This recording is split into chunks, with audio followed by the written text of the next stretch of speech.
Hey, it's Charles again. I forgot to show you the hood, how it closes, but I also forgot to show you the hood itself. And I want to go over that right now before I close this up for the day.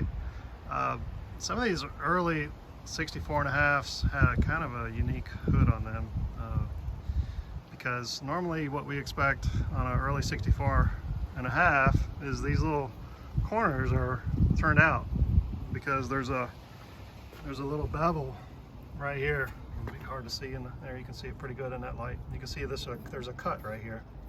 The later cars, they made them flat. So I guess it's just part of the design process in engineering. Learn as you go kind of thing. So, but anyway, the early cars all had the bevels, and this carried over in the early 64.5 or 65 alternator production also. So these are actually the original ones for the car. So the original headlight pieces and the doors are original to the car. So anyway, what happens is if when you shut the hood on these early cars, you have a I'm just gonna get too close here. I'll go ahead and shut it. I'll go ahead and do my example of closing the hood latch with your finger. There you go, it's shut. But when you look at it in the front here, you can see a gap right here. So I guess they didn't realize if they cut these, then they needed to modify this here it's basically just for aesthetics, right?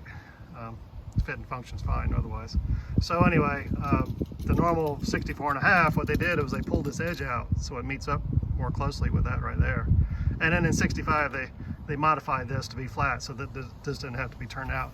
Now this is the original hood for the car. This is the original hood for the car, and you won't be able to see it. It's a reverse date stamp, but it is date stamped right there. And it's weird because it's kind of a half and half. It's not completely flat, but then it's not turned out. So I'm not really sure. It definitely was the original hood, but anyway, that's how it was on the car. So I'm not, just one of those oddities, I guess. I think it was right near when they were transitioning to the other style hoods, and I don't know, maybe this was one of the very first ones that was made with the new design, or was supposed to be made with the new design, and maybe it got mixed up. I don't know. But anyway, that is an oddity about the car, so just wanted to point that out. All right, and I'll show my fancy hood. There you go. It'll actually latch on its own. That's pretty cool.